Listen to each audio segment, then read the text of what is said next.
The Peacekeeper in For Honor is one of the most agile classes in the game and very difficult to pin down.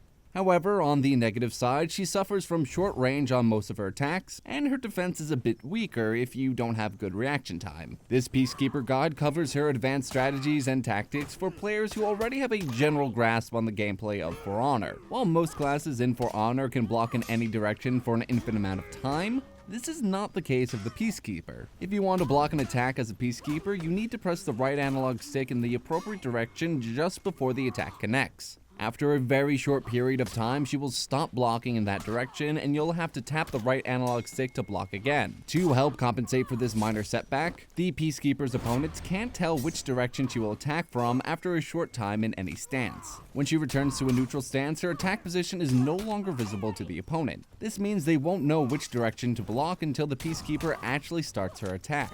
In an effort to make up for the Peacekeeper's slight deficiency in blocking, she has the ability to deflect attacks. To do this, simply dodge in the direction of the attack just before it's about to make contact with the Peacekeeper. After a successful deflect, the Peacekeeper can follow with a guaranteed riposting stab, which also causes a bleeding effect. In many cases, it's better to deflect instead of blocking because it's a guaranteed riposting stab. Many of the Peacekeeper's attacks add a bleeding effect to the opponent. Whenever an opponent is bleeding, they will lose health over a short period of time. If you've drained your opponent's life completely, move away and allow them to bleed out from a safe distance. This should be your go-to strategy, unless you need to score an execution to prevent a revive.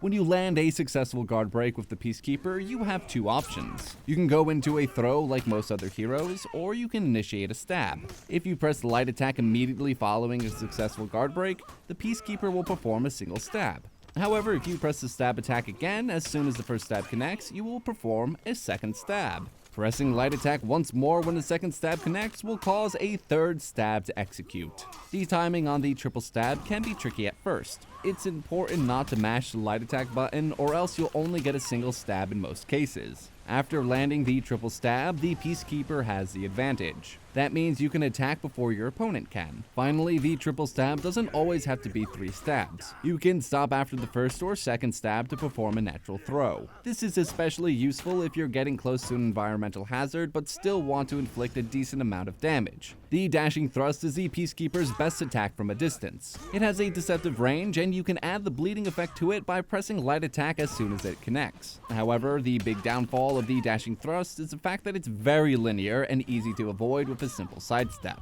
The Peacekeeper's Sidestep Strike is one of her most useful tools. You can sidestep almost any attack in the game with proper timing. If the Sidestep Strike connects, you can press light attack as it hits to add the bleeding effect. Once again, this leaves the Peacekeeper at an advantage, so you can follow with a guard break, light attack, or any variety of other offensive options. Due to the Peacekeeper's speed and agility, you just can't run at the Peacekeeper or launch a flurry of attacks and expect good results. You need to take advantage of the Peacekeeper's weaknesses. Your best bet is to attack for maximum range, because most characters have longer range than the Peacekeeper, making it quite difficult for the Peacekeeper to get in and attack. Once you're attacking from maximum range, this will cause the Peacekeeper to want to use the dashing thrust to get in closer. You can block this high or simply dodge to either side. The Peacekeeper is wide open for a counterattack if you dodge a dashing thrust. There are many instances when the Peacekeeper has the advantage, so if you attack recklessly, you will just continue to take damage. You need to recognize when the Peacekeeper is at an advantage and do your best to block or evade her attacks instead of trying to fight your way out. Keep these tips in mind and you'll be well on your way to becoming a pro at the Peacekeeper. That's it for this video. If you enjoyed what you saw, be sure to like and subscribe. And be sure to check our description for more For Honor content. And for more guides like this, be sure to head over to